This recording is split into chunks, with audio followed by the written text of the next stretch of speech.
jelema nu mukmin kamil wa mimma razaqnahum yunfiqun teu hook harta dinapakahkeun di jalan Allah lantaran teu ngarasa nu nyana naon bae ieu harta nu datang ka nyana titipan ti Allah lain nu kula geus gampangeun jasa lamun endek ditasarufkeun teh gampang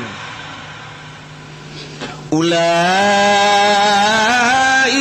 humul mu'minuna haqqan naila jelma nu kasifatan bima dzikra kudu tadi teh hiji jelma nu sieun ka Allah nomor kadua nu ikhlas nomor katilu nu tawakal bagian batin nomor kaopat da anu salat bae anu salatna salat hakikat nomor kalimana anu teu hokok nambahkeun hartana ialah humul mu'minuna haqqan ialah jelema-jelema nu mukmin kalawan nyata imanna urang mah kan iman teh bisa dinyatakeun ku ari urang teu bisa dinyatakeun guluang galeong mendak Syekh Kifudal bin Iyad ditanya ari iman anu nyata kos kumaha sok nyaho Syekh Kifudal bin Iyad henteu kula mah yang nyaho be ieu ayat ieu humul mu'minuna haqqan mukmin anu hak mah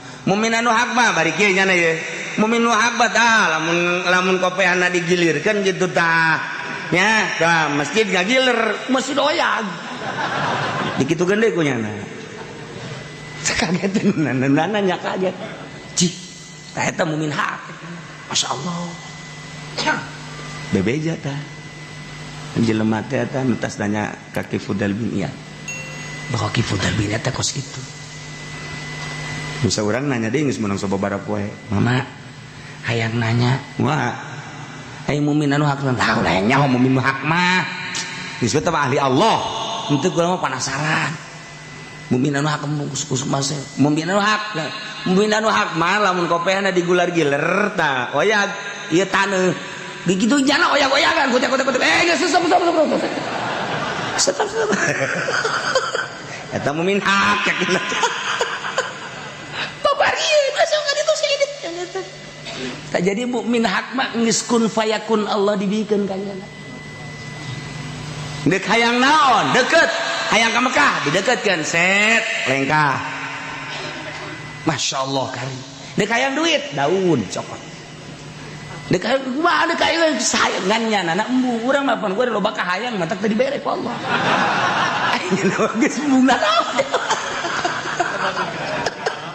satu tuh loba ka hayang atuh kitu bae henteu bari barang berapa wali Allah mah ji naon make raribut cenah di Indonesia wali Allah mah kos kitu naon raribut atuh jak kabeh nang Allah ieu kariman rek naon penting mah hayu ibadah tuh ka Allah kitu kan wali Allah mah endeu kumaha ge kajian teh urang lamun nyaritakeun jeung wali Allah mah hese sebab naon sebabnya nama ngagunakeun teruh ai rumah kapan atuh endeu kumaha ge bisa bae urang ku hari salat di majelis bisa salat di masjid bisa salat di mushola bisa kebeneran urang nyaba ye ka Jakarta kebeneran urang deuk salat di Mancek gong si Pacoy urang nyaba ka ditu saya mau salat enggak ada tempat ada juga itu kelenteng atuh salat di kelenteng masalah jangan salat mah ieu salat Allahu Akbar di kelenteng urang sing hade bae gong si Pacoy na hudang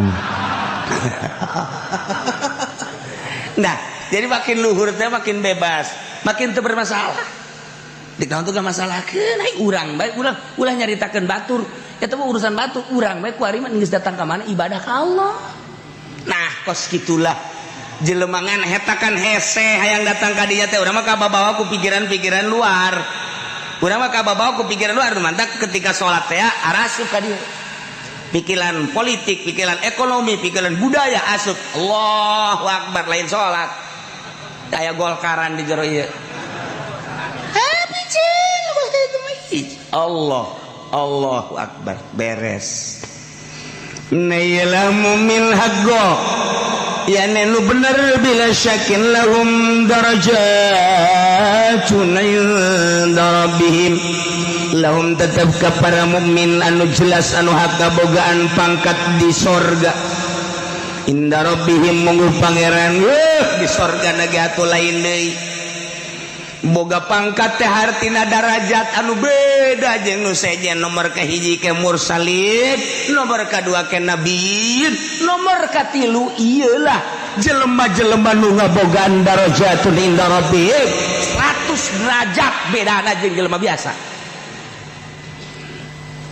100 derajat bedana ye mi'atu darajah urang lamun aya dina mukmin hak jeung nu sejen 100 derajat sadarajatna diukur kieu sadarajat teh gede-gedena eta darajat andai kata bumi jeung langit diasupkeun ka derajat nu eta asup kabeh sedangkeun nya nama 100 derajat geus hese jaritakeunana masyaallah kunaon eta ku hese-hesena ikhlas ku hese-hesena hayang jadi mukmin hak. Nah, lamun geus datang ka dinya zadathum iman. Tambah iman. Sebab karasa kan punya. Iman urang mah kuarikeun disungut doang. Encan karasa. Nu mantak engke di akhirat asyhadu an la ilaha illallah. Abdi nyaksian bahwa daya pangeran wajib disembah kecuali Allah. Sia wawanianan nyaksian emang karasa ku sia. Ji. Henteu. Siapa nyaksian? Aju geus kieu kumaha tuh? Syarat cek malaikat. Ulah tuh cek. Hebogan sih nyaksian ira sih nyaksianan. Lamun urang bahasa cenage we geus sarah. Teu menang cenage kos kitu. Cenage cekolot. Wes ada cenage. Kita kudu boga pendirian. Masya Allah. Ialah orang asyhadu an la ilaha illallah wa asyhadu anna muhammadar rasulullah. Syahadat teh bersaksi teh kudu nyaho. Geus lamun teu nyaho atuh teh kumaha nyaksiana. Nyaho teh ngan sakadar ya wujud kidam bakal moal paliwari eta mah cangkang. Kudu nyaho kana eusina. Ialah anu jelema nu ku Gusti Allah dibere kayakinan anu tinggi anu nyahueun kana eusina syahadat anu kumaha eta anu wa idza tuliyat alaihim ayatuhu zadathum iman mana jelema nu ikhlas kuari ikhlas jeung sadar maca Quran ngadengu ge jaya maksud teh wow. Saudara-saudara sekalian unggal peutingnya na di kampung ka kampung eta ge aya muatan kan pos kitu. Hayu lamun ikhlas zadathum iman. Nomor katilu wa ala rabbihim yatawakkalun. Tawakal pasrah ka Gusti Allah. Urang teh kan ieu ngan ngomong doang tawakal berangkat ke Mekah kakarak bismillah tawakkaltu ala Allah. Wala haula wala quwwata illa billahil aliyil azim dibaca doa katawakalan aja eueuh artina tawakal teh segala rupa nyanggakeun pasrah sadaya-daya ka Gusti Allah karena tawakal eueuh anu diharap kecuali Allah eueuh anu diandel kecuali Allah harapan jeung andelan teh ka Allah bae. Bisa tuh lamun bener-bener tawakal ka Allah moal mawa duit, moal mawa bekal, hiji Allah itu. Mana kuarin aya? Ma aya. Ngaji ge dia mau bekal. Urang tawakal tu Allah.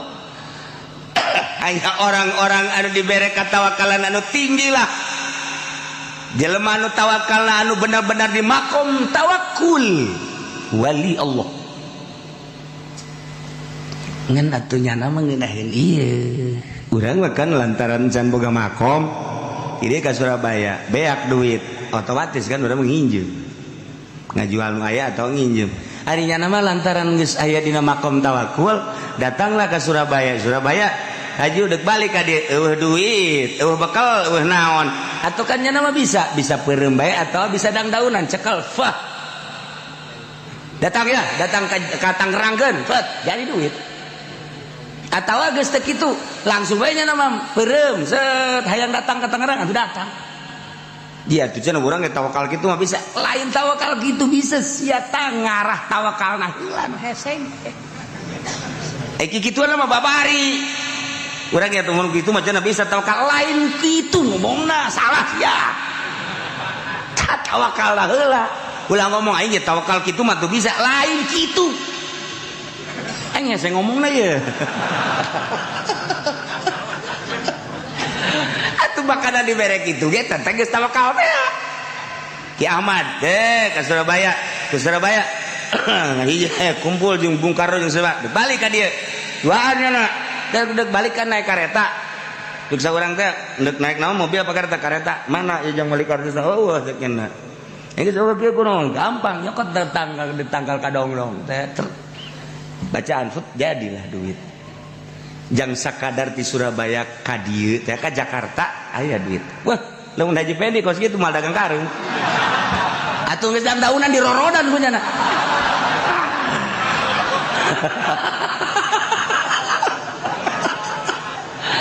Aduh, masya Allah. Numantak tadi berek ya, tak maksudnya bagi salah.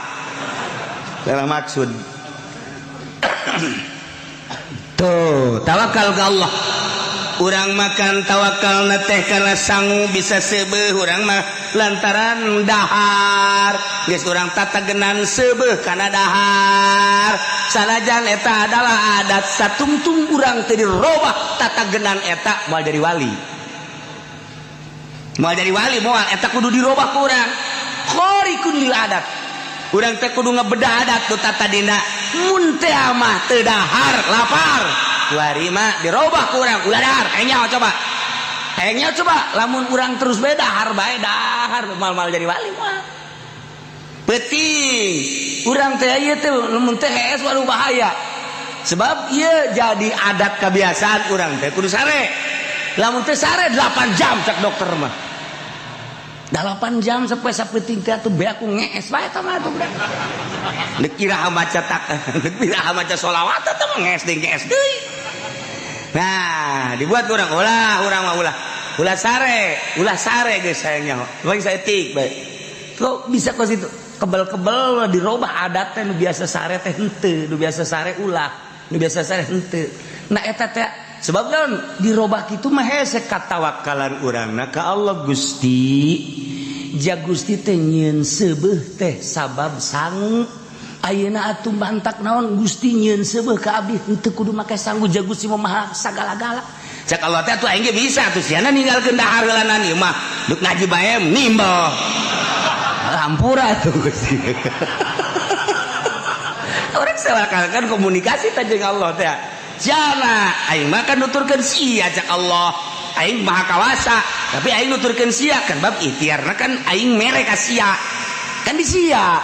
Keke Allah ikhtiar sia. Nah, urang komunikasi sakan jeung Allah. Mulai ku urang lalaunan dileungitkeun adat dahar. Terus ja beneran orang sia dibere ke Allah. Dileungitkeun kurang adat sare. Aing mere kakuatan ka sia. Sebab eta mah adat, tapi sia da heula kudu usaha. Ayo.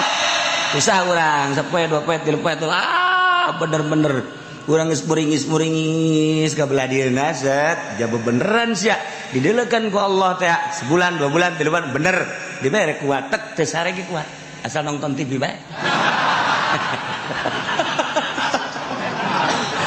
teu beres deui bae tuh urang usaha nah lamun geus dibalikeun ku urang kuarima urang teh geus ninggalkeun dahar dina waktu-waktuna geus eueuh berarti kan geus khariqun lil adat urang usaha ngabedah adat nu biasa sare henteu nu biasa make baju nu bagus teu cumplang-campling jeung sajabana tapi kan sing hade lamun eueuh guruan lantaran kos kitu teh teu bisa ditiru-tiru boga maksud-maksud tertentu ulah asal cumplang-campling wae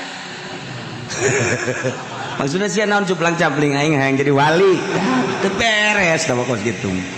Nah, kuari geus bisa geus berbeda kan kuari berbeda mana ih dek dahar nya nama kuat bae dek nginum kuat bae nginum keur henteu masalah dahar keur henteu masalah sare keur henteu masalah jadi sare jeung teu sare bangunna akur bae diberi kekuatan aku Allah seperti kos gitu Geus lamun geus kos kitu alamna berarti beda jeung urangnya nak. Sebab alam urang mah alam dahar alam minum kudu di waktu-waktu nu jelas, mun teu dahar teu kuat bisa kiceup bae. Tuh, aya nya teu berarti geus beda kan alamna teh nya nama alam kuat. Urang geus teu kuat. Sebab nya mohon ka Allah. Janu Allah ciptaan Allah. Jageninganan Kangjeng Nabi kuateun Sina Abu Bakar kuat Sina Umar da naon bedana kabelah dieuna wali-wali Allah nu aya di urang Syekh Mansur Syekh Asnawi jakara ruwat atuh naon bedana jeung urang mah teu latihan doang latih urang tek kuat beda alamna geus kulantaran beda alam urang teh kuari mah bersih geus bersih zahir bersih batin bisa kadeuleu kuari mah makhluk-makhluk halus. Aya jin tuh kadeuleu tuh.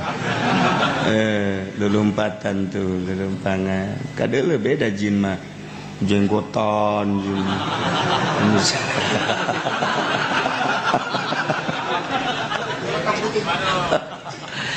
Bisa kapanggih jeung makhluk-makhluk halus, bisa jeung arwah-arwah. Ieu keur carita. Nah, iyalah tawakal. Masyaallah.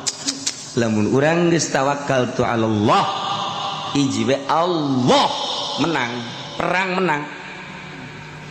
menang nu sok dicaritakeun sering teh jelema greget jasa tangkal kayu anu sok disembah bae kemudian kujana dibawakeun kampak goblok sia nyar rembah ka dieu setan buana goblok tol sia sembah ka Allah ulah tangkal kayu sembah ku sia tol goblok punya nanduk diraga aja tek aduh setan datang set ulah kiai ulah naon sarembah ku jelema geus tah ieu mah amankeun bae urusan dakwah bae asal ulah dituar bae tayang tuar bae ieu ulah galungan maribut jeung setan pan gelut jeung setan mah hese jeung haji paine orang kecekel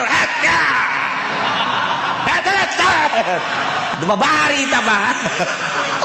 Tapi kan lamun jeung setan ku banyak kena. Hese tah. Tapi ieu galungan jeung setan ge menang. Wah, setan dicekek ku nyana. Sanu bisa nyekek setan. Urang bisa nyekek setan berarti bisa nyekek hitut urang.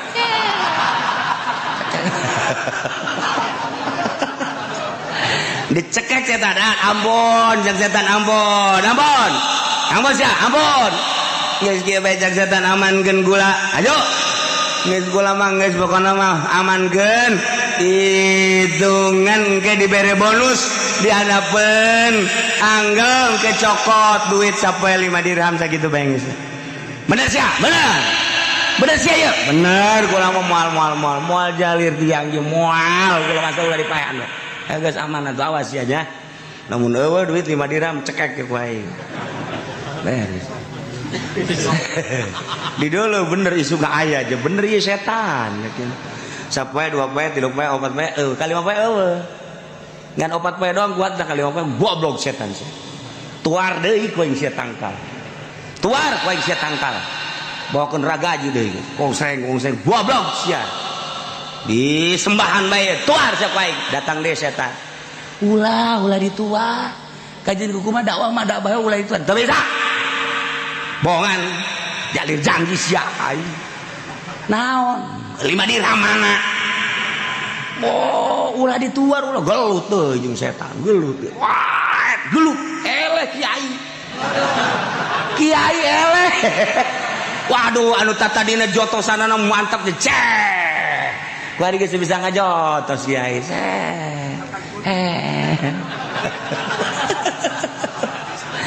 Aduh kawari setan kecekek, kuari kiai cekek ku setan. Ayo kiai, kamana? Ampun geus gen aman we geus aman geus. Geus kula mah penting mah ulah dicekek, kajian teh geus asal aman bae, kajian teh dibere duit ya. Awas ya cek setan teh sekali-sekali deui cek aing. So, kurang enggak? Motif nu pertama nu mantak menang lillahi ta'ala ikhlas. Motif nu kedua nu mantak eleh 5 dirham.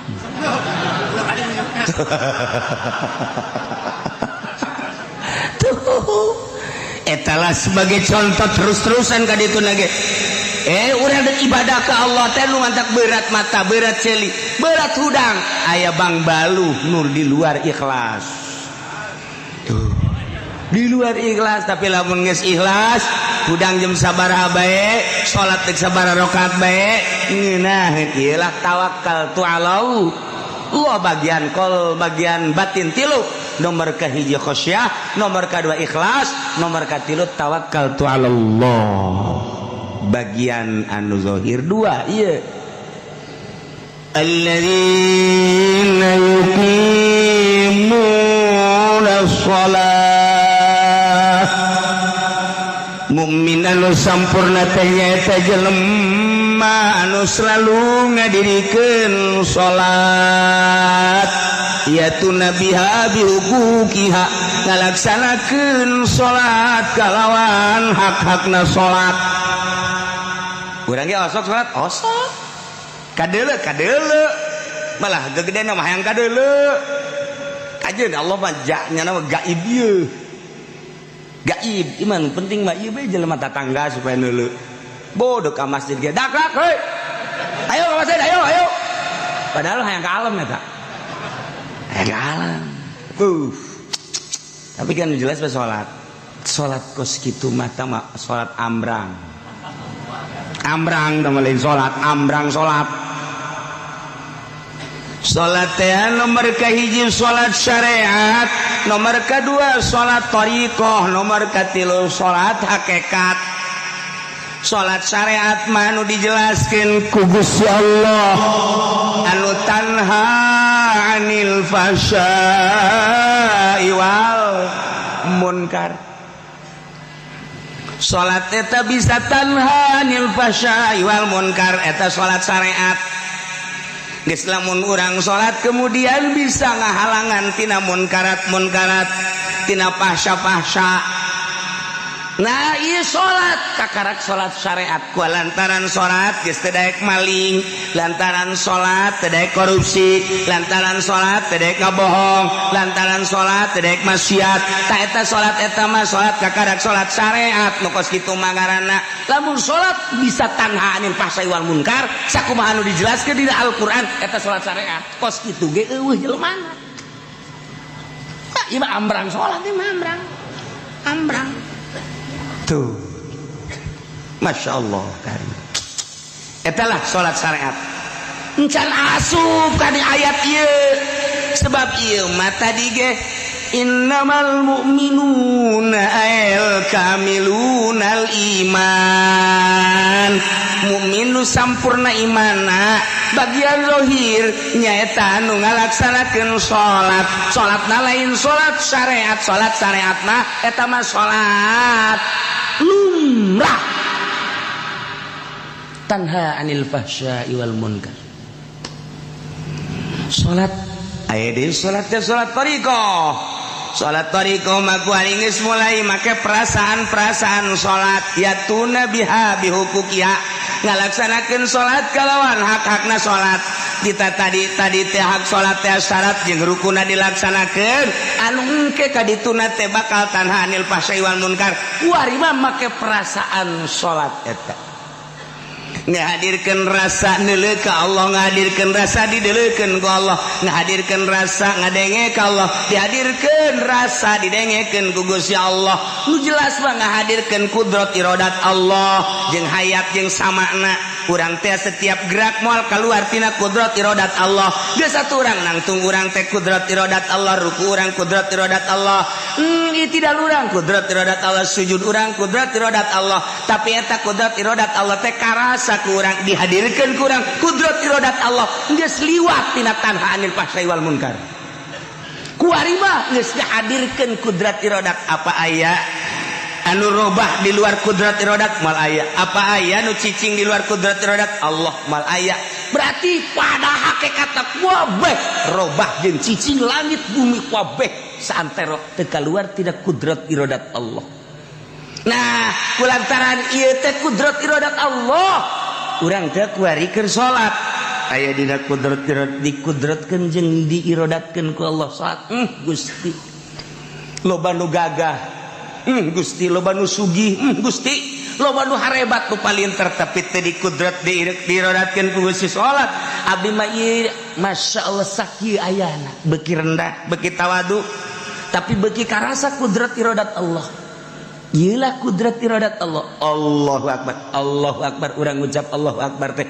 Apakah lain kudrat iradat Allah atuh kudrat iradat Allah? Begitu orang Allahu akbar kabir. Apakah lain kudrat iradat Allah atau kudrat iradat Allahu akbar kabir alhamdulillah kasih. Tah terus begitu orang seruku Allahu akbar. Apakah lain kudrat iradat Allah atau kudrat iradat Allah? Urang itidal Allah sami Allahu liman hamidah. Apakah lain kudrat iradat Allah atau kudrat iradat? Lamun kudrat iradat Allah teh atuh berarti Allah. Jamual aya nu kaluar sifat tina zat. Atau lamun sifat keluar tidak zat mah atau bisa acak-acakan kudrat iradat Allah sifat Allah berarti urang karasa kudrat iradat Allah atau karasa Allah na mulai lain sholat biasa eta ge encan kaasup ka dieu encan kaasup innamal mu'minuna alladzina idza dzukirallahu wajadat mantak ayat lain lalagaan Sida Hasan nyaritakeun kula lamun ditanya kumaha iman sakadar iman mah aya dua cakna iman ayat 2 al iman imanani lamun iman sakadar aman tu billah wa malaikati wa kutubihi wa rusulih wal yaumil akhir wa bil qadari khairi wa syarri minallahi taala biasa. Tapi lamun iman nu kadua dina ayat innamal mu'minuna alladzina idza dzukirallahu wajilat qulubuhum ulah ge ieu wallahu alam. Nah ieu lamun kurang teu dibahaskan pajar biasa bae gorenganan lain lalaga encan datang tah salat nu model kos kitu ge can datang atuh komo salat. Salat nu kumaha tuh? Salat anu geus eueuh iradat. Urang teh geus eueuh iradat. Jadi berarti eueuh iradat mah kos langlayangan. Langlayangan kan teu boga iradat dikenyedkeun teh kunu mentangna. Kenyedkeun set, ngaler set, ngidul set, turun set. Urang seakan-akan langlayangan. Allahu akbar teh lain urang. Ai tadi makan karasa kudrat iradat Allah. Ai kudrat iradat Allah teh kapan beureun sifat Allah. Ai sifat Allah teh beureun Allah. Aya di urang Allah teh. Wah, geus mulai ngakal nih. Tah, ieu geus ngabahasakeun kan. Kuari mah geus aya. Tadi makan ngahadirkeun perjalanan korekat kuari geus aya. Geus eueuh.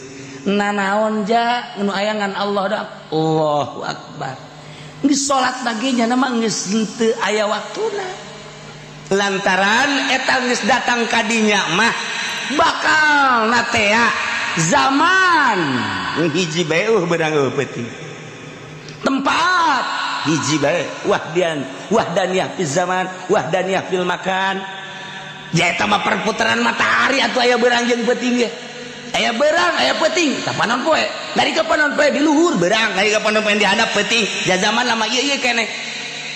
Ieu keneh ya, nu kurang kuari keur dicicingan teh. Berang, atuh panon poe na bae di luhur. Urang cicing we di dieu.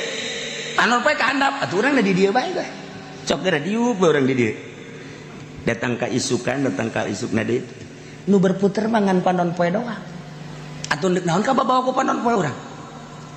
Deuk naon ka babawa ku panon poe? Heuy. Ngampi, kunaon? Maghrib. Kabawa ku panon poe kan berarti. Kabawa ku panon poe, eta mah kos kitu mah eta mah jang budak orok teh. Orok eta mah kos kitu mah ibadah. Masih kene aya kos kituan orok. Lantaran teh kabawa ku panon poe. Kalau kabawa ku waktu. Nu bantak wali mah eueuh waktuna salat teh disebut salat daim, terus-terusan ya salat. Nya nama salat teh terus-terusan. Itu cenah waktu makruh ulah nyaritakeun waktu makruh. Nya mah geus eueuh pikiran ke mukrah makruh. Terus bae cenah mah salat. Tah. Lamun jelema alladzina yuqimuna shalah anu ngalaksanakeun salat terus-terusan yatuna biha bihuquqiha anu ngalaksanakeun salat kalawan hak-hakna salat geus puguh syaratna jeung rukunna wari tarik perasaan-perasaanana melalui ayat-ayat nakli kuari dibere ku Allah perasaan datang ke perasaan blok ya Allah nikmat amat aya di dinya. Idza wasala abdu biha summiya arifan billah, asal geus datang ka dinya disebut ma'rifat ka Allah. Allahun nurus samawati wal ardh mathalun nurihi kamishkatin fiha misbah al misbahu fi zujajah az-zujajatu kana kaukabun durri yuqadu min syajaratin mubarakatin zaitunatin la syarqiyati wala gharbiyah. Nah, seakan-akan ilmu ma'rifat eta di jero kacana aya kacaan deui, di jerona aya palitna hurung tapi eueuh minyakan ngagenyai ka mana-mana.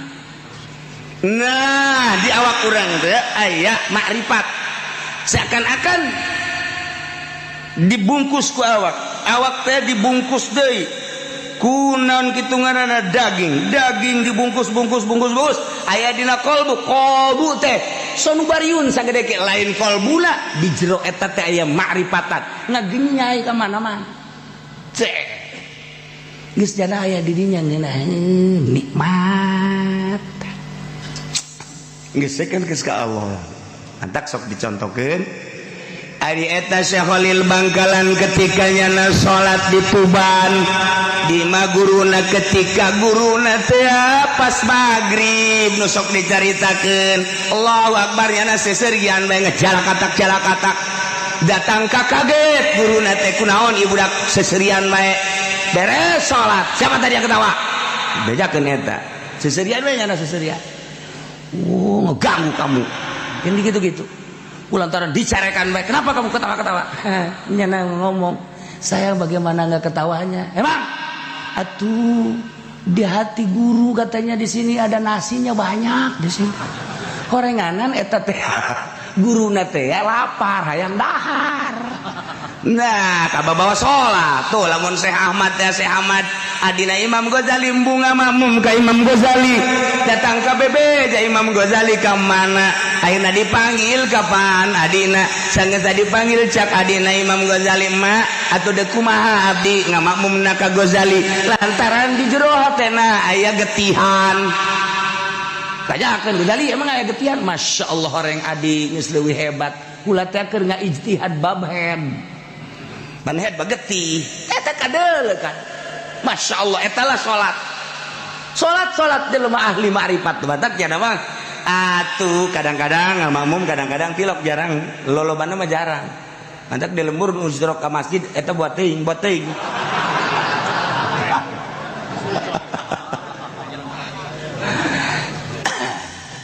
Imam Abu Yazid al-Bustami ditanya minaina anta takulu wa tashrabu di mana anjeun dahar jeung nginum sedengkeun anjeun mah kapan laka sabak teu usaha teu naon dijawab ku Imam Abi Yazid al-Bustami min haitsu yarzuquhullahul ba'udah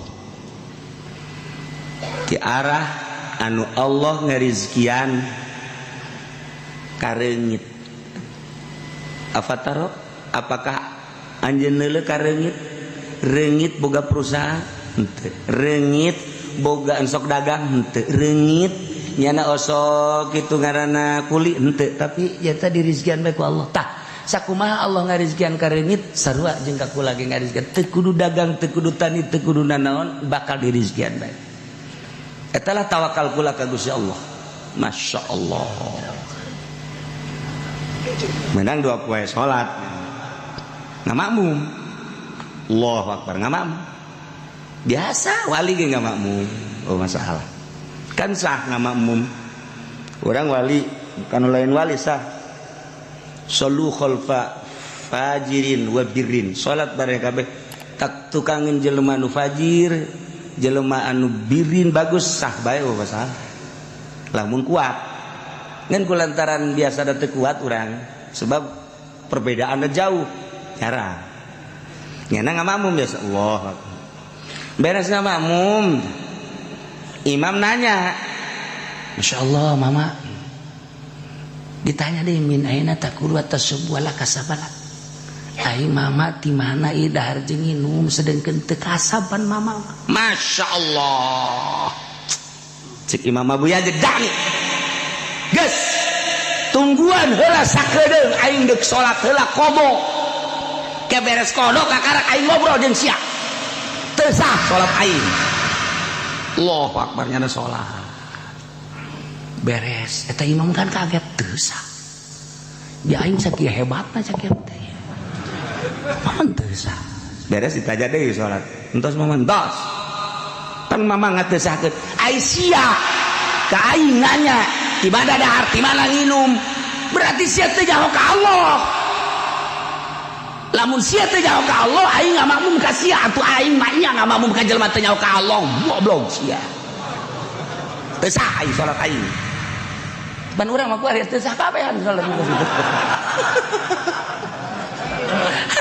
imam lagi waduh PNS makanya budak lamun teu boga ijazah mah teh dahar oh tah geus jarang kudu dirampe tah mah kos kitu mah imam tah Imam Abi Yazid al-Bustami kos kitu goblok aing sia nanyakeun di mana dahar di mana nginum aing teu kasab berarti sia teh ka pangeran manya aing ngamakmum ka jelema nu teu ka pangeran teu sah salat aing kodok sia kan bener eta ngomong kos salah tapi bener kos bener tapi salah lu jelas lah ahli Allah eta lah pangkat kamal nah jelema-jelema anu geus sampurna dina kaimananana salat bakal berbeda sebab naon moal karasa capek salatna indah jeung nikmat sebab lain nyana aya energi anu ku Allah dibikeun dibere ka jana sehingga urang nu neuleukeun nyana nu kaget salat itu kurang Masya Allah kudu dices bareng gimana Allah Akbar Allah Akbar lainnya nu sholat perasaan anak dibawa geus dibawa ku perasaan nu lain perasaan urang eta lah nu hese dicaritakeun geus tabanya nama jam sabaraha bae penting sholat sadaek nanya Allahu Akbar eueuh kacape Allahu Akbar biasa beurang biasa eueuh kacape sebab eta perasaan anak lain perasaan urang kieu itu lamun perasaan urang nu ieu mah tuh sarua jeung urang atuh capek salat duha 8 rakaat bae geus mun sang mangsing guys aing mah moal 8 pa isuk mah mah kunaon paregol 4 lah aing isuk mah turun 4 pegel keneh 2 lah jadi henteu ka dituna sebab urang bangsa ngan urang mah hayu bae terus hayu bae engke ge dibere ieu ku Allah engke ge dibere set lamun urang terus bae kan ulah ngarep-ngarep dibere teh mah rahasia Allah eta mah rahasia Allah aya nu dibere aya nu henteu aya nu dibere aya nu henteu ngan ketika dibere urang ge bisa kaget oh ya Allah ya Rabbi bere kuat sih dibere hampang sih dibere tenang sih dibere tentrem sih dibere plong mun dicaritakeun memeureunanan hese nyaritakeunana lantaran aya perasaan-perasaan anu di luar perasaan nu biasa iyalah jelema anu terus salatna anu salat hakikatna disebut salat daim anu geus ngarasakeun nikmatna salat jadi salat eta ngeunaheun sakumaha Kangjeng Nabi nyaritakeun bahwa salat eta nikmatna luar biasa ngeunaheun salat ialah alladzina yuqimuna shalah wa mimma razaqnahum yunfiqun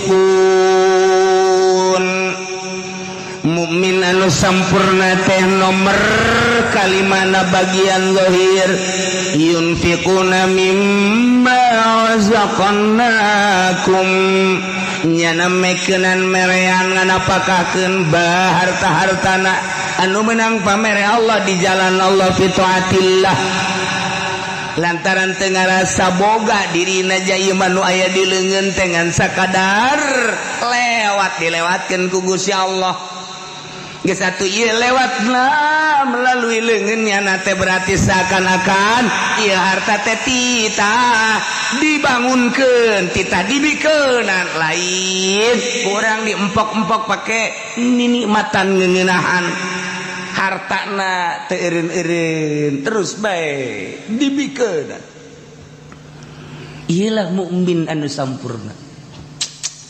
Geus eueuh pijelemaana tuh hese. Urang mah ku hari mah mun kakak urang boga mobil, urang henteu. Aju urang nginjem ka kakak teh. Sia emang ka mana? Cak kakak teh. Ibu gua di Bogor. Naon?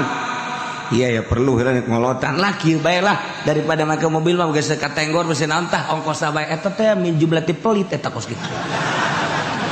Pelit eta kos. Daekan keneh mere ongkos daripada mobilna. Pelit eta kos kitu. Eta deres kene eta mere. Aya geus teh kudu make mobil kakak. Kakak mah geus bae ala kadata mere rokok bae. Leueuh. Geus teh mah. Wah. Jauh tabaka mukmin kamil, jauh. Di antarana jelema anu moal kapanggih jeung Kangjeng Nabi Qadir teh di mana ya harta nu ngarenggen di imah datang ka isuk moal kapanggih jeung Kangjeng Nabi Qadir alaihi salam.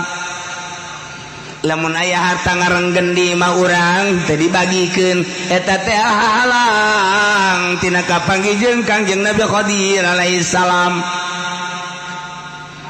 Jadi lamun hayang kapanggih jeung Kangjeng Nabi Qadir ulah aya nu direnggenkeun deuk sare beakeun kabeh. Tuh.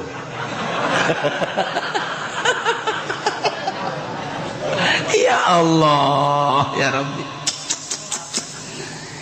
Cek Sayyidina Ali lain jelema minal muqarrabin lamun jelema masih kene ieu nundeun ieu jang isuk lamun masih kene boga pikiran ieu harta jang isuk eta teh ulah boga pikiran bahwa nyana luhur pangkatna laisa minal muqarrabin lain ulah aya pikiran jang isuk ulah aya. Gitulah ahli-ahli Allah subhanahu wa ta'ala. Masya Allah karim. Nah ialah jelema anu mukmin kamil razaqnahum yunfikuna mimma razaqnahum selalu nganapakakeun harta-harta anu menang pamere Allah dinapakahkeun fi taatillah dina jalan Allah subhanahu wa ta'ala. Urang keur boga tuh masjid bangun urang, tuh majlis bangun, tuh pondok bangun, fakir miskin kemudian yatim piatu hayo terus jalan-jalan kurang bagus ayo geus teh kudu ngadagoan ti bupati geus pokona mah kurang we jalan-jalan cai ayo kena rapi yunfikun fi taatillah taat Allah engke jadi bere rasa ku Allah nikmat geus teu nganggap perhatikan kana harta urang teh nu mantak embung ngabangun jalan cai embung ngabangun jalan embung ngabangun musola embung ngabangun masjid eta teh hook ka harta berarti urang memiliki ka harta eta lah hijab antara urang jeung Allah ku harta eta lamun tah ini entah ngomong namanya. Lu bangun hampang teh gitu. Hijab eta antara urang jeung Allah. Mantak ditapakuran ku urang kaya jadi jelema luhur, lain zikirna, zikir mah gampang. Lain zikir teh mujahadah merangan nafsu, riyadhah ngajar nafsu, tafakur. Awak naon sih duku sia dipake karesep kuari? Naon? Asana sia jadi teungeunahan amat bawa ibadahna. Makanya umur teh jauh bawa isuk bawa kapageto. Contoh, nusa umur jeung sia tuh, wari geus aya di leuweung. Sia ge moal kebal deui kajian kuku mah ge. Ican ngeunah keneh bae. Hayo. Coba naon nu mantak ieu teu ngeunaheun ibadah salat segala salat segala naon gitu ngaji Quran segala naon aya naonan. Sia naon pake karesep kuari? Timbul ge urang resep naon ka naon gitu kajawab urang. Resep anu misalnya orang resep motor ai motor sia pakai karesep memang sia jeung ka mana endeu ka mana sapira sia itu cenah aya jahe tuh sia makan eta panyakit eta kos gitu segala jahe segala naon atuh ngaca buuk sia deuleu buuk geus pararuti goblok tah pakur urang ya Allah RW siamaku tolol-tolol teuing Nah iyalah naon anu engke dijawab kurang sia resep tentang naon resepna sia masih kena resep kana dunia sedengkeun dunia bakal ditinggalkeun ulah ka halangan ku dunia ulah kitu katipu ku dunia sia isu pagetos siapa dunia ieu ditinggalkeun terus be ku urang dipaksa urang teh gitu kebal teu nganggap urang kana dunia teu nganggap urang kana dunia oh ieu mah aya uli dia uli kurang tekadahar ku keluarga tekadahar didikeun teu datang ka tah eta jalema pelit eta kos kitu weh kuari gong sepacoy kue Cina ya kue Cina teh kapan sapoe 2 poe 3 poe mun teu kadahar atuh pan eta mah bisa pake nimpa anjing teas dana matu nah ieu lamun kurang diantepkeun teas atuh mantak naon bikeun sih keretan dar geus ya ngejalar geus bikeun ka batur bikeun pong bae urang pikiran ieu mah lain datang ka bulukan Masya Allah tah eta hese tah geus kitu tah hese jasa ya Allah deui di Limbangan Garut Limbangan Garut eta sok kapanggih bae jeung Kangjeng Nabi Khadir aya nyana nyaritakeun saminggu dedik maot sababaraha kiai ngalayat kadinya nyaritakeun bahwa kula unggal malam Jumat kadatangan Kangjeng Nabi Khadir masyaallah karak saminggu maot teliti jak kiai kan kiai panjenengan lamun aya makanan anu teu dibikeun moal kadatangan Kangjeng Nabi Khadir tapi nyana unggal malam Jumat jeung Kangjeng Nabi Khadir sedengkeun kiai eta kuehna loba nyana bingung tah sejen kiai teu karti eta ditu non gitu ngaranna aya hiji kiai ngimpi ka pangijiman barang ngimpi lain kitu kula mah di imah teh kapan boga kamar sorangan ieu imah geus teu dianggap dibikeun ka pamajikan jadi kula mah di kamar tah sorangan ieu imah geus lain kula nu pamajikan nu anak kabehan los ieu kue ke lain nu kula teu urusan nyana kula geus misah teh macak kana jeung nu kos karang itu tadina impian teh kula mah ieu bae imah kita baga baju dengan sakadar 2 ieu dipake nu ieu diseseh ieu dipake nu ieu diseseh ngan sakadar sakit imah lain nu kula segala rupa lain nu kula jadi geus teu boga naon tak urangnya bisa kos kitu masalah ngeunaan ongko di mun hayang nyokot kadinya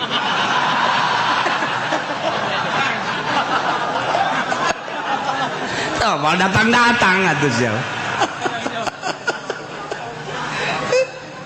ya Allah di urang di Tangerang nu sok kapanggih Kangjeng Nabi Khadir aya catatan nu sok kapanggih Kangjeng Nabi Khadir teh kan lain catatanana Jawa Timur kuari ye Jawa Tengah Jawa Barat Tangerang misalnya kuari ge aya catatanana nu sok kapanggih Kangjeng Nabi Khadir sisa eta ulah hayang nyaho wah aya geus tah eta aya kacatudu kapanggih di Mekah nu kapanggih di urang anu bisa nambah iraha bae hayangna ari henteu ditambah henteu datang tapi lamun hayang kapanggih bisa eta kan aya catatan-catatanna di jelema-jelema tertentu kitulah seputar ahli-ahli Allah Subhanahu wa taala nah iyalah jelema nu mukmin kamil wa mimma razaqnahum yunfiqun teu hook harta dinapakahkeun di jalan Allah lantaran teu ngarasa nu nyana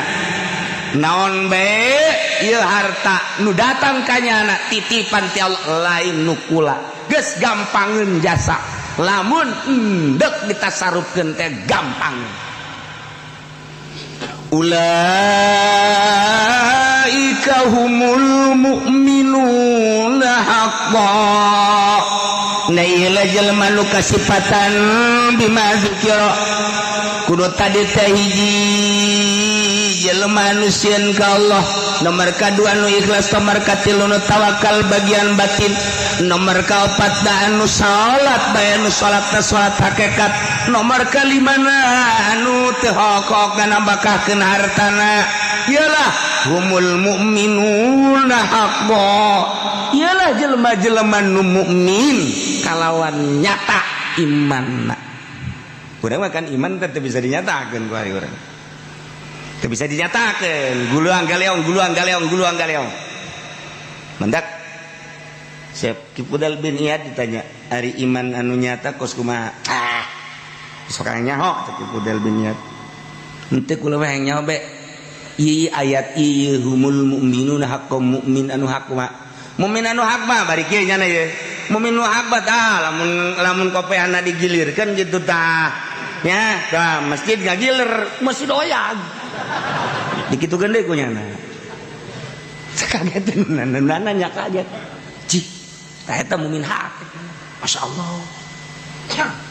Bebeja tah. Jelema teh eta nu tas nanya ka Kifudal bin Iyad. Bahwa Kifudal bin Iyad teh kos kitu. Bisa urang nanya deui geus menang sababaraha poe. Mama, hayang nanya. Wah. Ai mukmin anu hak tahu lah yang nyaho mukmin hak mah. Disebut mah ahli Allah. Henteu kula mah penasaran. Mukmin anu hak kusuk mah mukmin anu hak. Mukmin anu hak mah lamun kopehna digular-giler tah oyag ieu taneuh. Begitu jana oyag-oyagan kutek-kutek. Geus stop. Stop. Eta mukmin hak yakin. Babar ieu masuk ka ditu sidit. Tak jadi mukmin hak mah geus kun fayakun Allah dibikeun ka nya. Deuk hayang naon? Deukeut. Hayang ka Mekah dideketkeun set lengkah. Masyaallah kari. Deuk hayang duit daun cokot. Deuk hayang kumaha deuk hayang sayang ngannyana embu urang mah pan gua loba ka hayang mah tak teu dibere ku Allah. Aya geus bunga naon. Satu loba ka hayang atuh kitu bae henteu. Wari barang berapa wali Allah mak ji na naon make raribut cenah di Indonesia wali Allah maka segitu di naon raribut atuh jak kabeh nang Allah ye kariman na naon penting mah hayu ibadah tuh ka Allah kitu kan wali Allah mah endeu kumaha ge kajian teh urang lamun nyaritakeun jeung wali Allah mah hese sebab naon sebabnya nama ngagunakeun teruh ai rumah kapan atuh endeu kumaha ge bisa bae. Urang kuari sholat di majelis bisa, sholat di masjid bisa, sholat di musola bisa. Kebeneran urang nyaba ye ke Jakarta. Kebeneran urang dek sholat di Mancek, gong si Pacoy. Urang nyaba kan itu. Saya mau sholat. Oh nggak ada tempat, ada juga itu kelenteng. Antum sholat di kelenteng gak masalah. Jangan sholat mah iya. Sholat Allah Akbar di kelenteng urang. Sing hade bae gong si Pacoy na hudang. Nah. Jadi makin luhur teh makin bebas, makin teu bermasalah. Diktaun teh masalahkeun ai urang bae ulah nyaritakeun batur. Eta mah urusan batur, urang bae ku ari mah geus datang ka mana ibadah ka Allah. Nah, kos kitulah jelema ngan eta kan hese hayang datang ka dinya teh urang mah kababawa ku pikiran-pikiran luar. Urang mah kababawa ku pikiran luar mantak ketika salat teh arasup ka dieu. Pikiran politik, pikiran ekonomi, pikiran budaya asup. Allahu Akbar lain salat. Kayak golkaran di jero ieu. Allahu Akbar beres. Nailah mu'min haqqo. Ya nu bener bila syakin lahum darajatun inda rabbihim.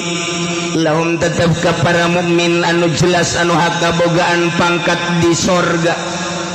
Inda rabbihim mungguh pangeran di sorga nage atuh lain deui boga pangkat teh hartina darajat anu beda jeung nu sejen nomor kahiji ke mursalin nomor kadua ke nabiyin nomor katilu ieulah jelema-jelema nu ngabogaan darajatun inda rabbihim 100 derajat bedana jeung jelema biasa 100 derajat bedana ieu mi'atu darajah urang lamun aya dina mukmin hak jeung nu sejen 100 derajat sadarajatna diukur kieu sadarajat teh gede-gedena eta darajat andai kata bumi jeung langit diasupkeun ka derajat nu eta asup kabeh sedangkeun nya nama 100 derajat Geus hese nyaritakeun. Masya Allah, kunaon eta ku hese-hesena ikhlas, ku hese-hesena hayang jadi mukmin haqqo, ku hese-hesena innamal mu'minuna alladzina idza dzukirallahu wajilat qulubuhum. Seja anu ngageter-geter sieun ka Allah sehingga besi salah mana jelema. Seja anu ikhlas teh mana? Seja anu tawakal tu Allah teh mana?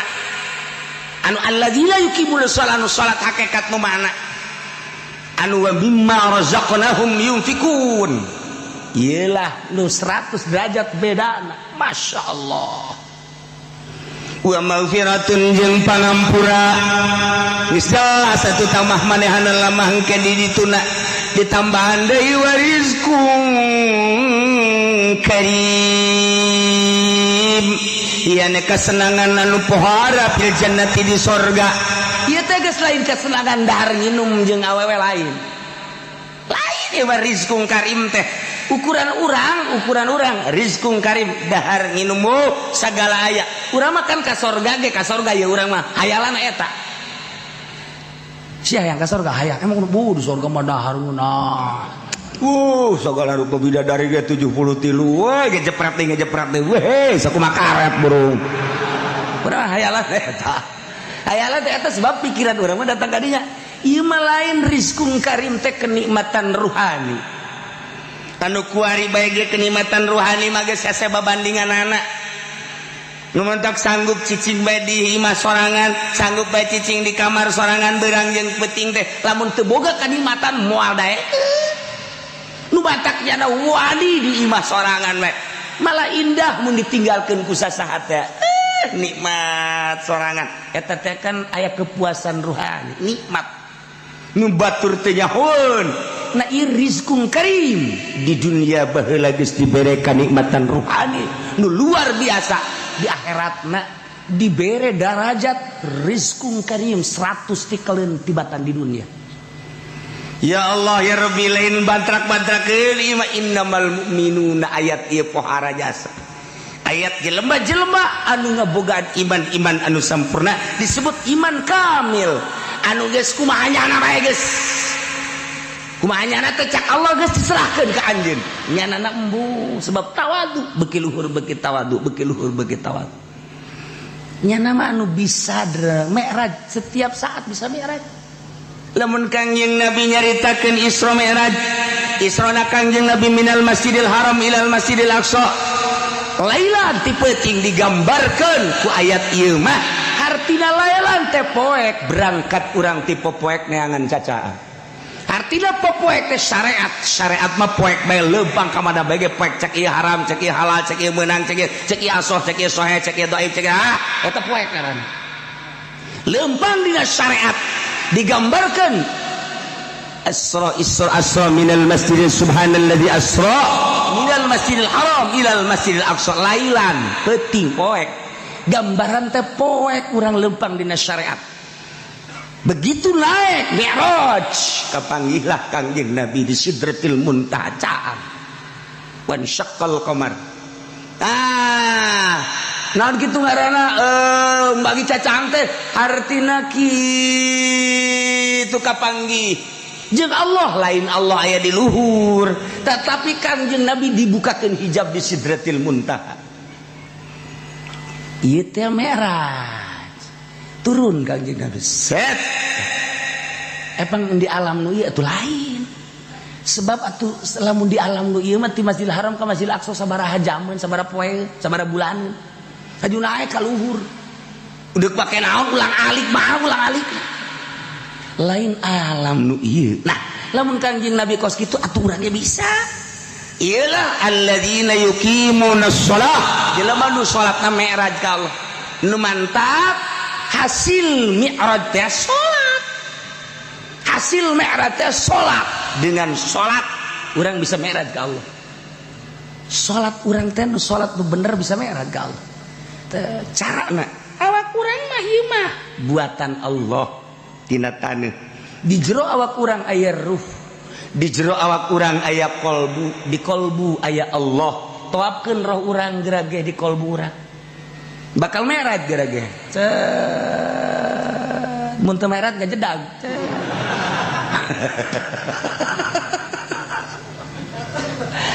Seperti gitulah ahli-ahli Allah eta secara global lah seperti eta praktekna tetap baik kudu boga guru. Teu bisa dipraktekkeun kitu bae teu bisa. Sebab naon? Sebab cara narik napasna, cara pereumna, cara ngahadirkeunana lamun encan mujahadah, encan riyadhah, jeung encan zikir, tafakur mal bisa. Padahal ayat mah geus aya di urang. Tanda-tandana geus aya di urangan meraktekkeunana kudu boga guru ngaranna ieu lah guru mursyid. Ngan ieu mah keur carita alladzina yuqimunas shalah, jelema nu salatna salat hakikat. Artina salat hakikat mi'raj. Mi'raj teh kapanggih jeung Allah. Kanjeng Nabi mi'raj kapanggih jeung Allah. Urang salat kapanggih jeung Allah. Pan urang mah salat kapanggihna jeung motor mah lulu. Di dieu ieu motor, mobil eta onam deureus pasikeun elektronik. Eta jeung urang Karawang. Mamanya sholat kapanggih jeung itil teu beres satu sholat. Ya Allah ya Rabbi, iyalah mi'raj alladzi la yuqimuna shalat. Nah iyalah anu bakal dibere lahum darajatun inda rabbihim wa maghfiratu wa rizqun karim. Bakal diberi darajat, bakal diberi maghfirah, bakal diberi rizqun karim, rizki anu indah, anu mulia, rizki ruhani. Kama akhrajaka wallahu a'lam.